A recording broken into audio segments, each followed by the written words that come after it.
চাঁদ কি পৃথিবীর পেছনে থাকলে আমরা তাকে একদমই দেখতে পাই না, আর সামনে থাকলেই কি সূর্যগ্রহণ ঘটে? চলুন জানি আসল রহস্য।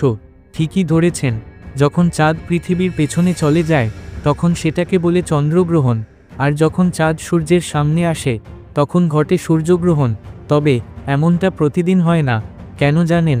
কারণ চাঁদের কক্ষপথ পৃথিবীর কক্ষপথের সঙ্গে পুরোপুরি সমতলে নয়, একটু হেলানো। তাই বেশিরভাগ সময় চাঁদ সূর্য আর পৃথিবীর সোজাসুজি লাইনে থাকে না। এজন্য আমরা চাঁদকে প্রায়ই দেখতে পাই, শুধু অমাবস্যায় নয়।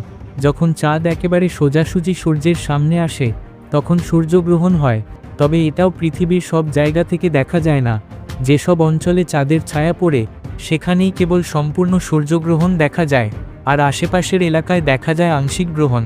আরও মজার ব্যাপার হলো, চাঁদ আমাদের চারপাশে বৃত্তাকার নয়, উপবৃত্তাকার পথে ঘোরে।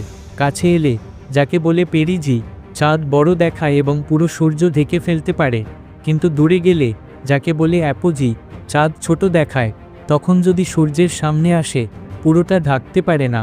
চারপাশে আগুনের বলয়ের মতো একটা রিং দেখা যায়। একে বলে অ্যানুলার ইক্লিপস বা রিং গ্রহণ।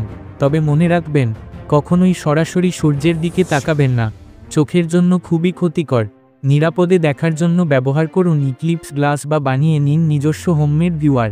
তাহলে আপনি কোন ধরনের সূর্যগ্রহণ দেখতে চান, সম্পূর্ণ নাকি রিং গ্রহণ? কমেন্টে জানাতে ভুলবেন না।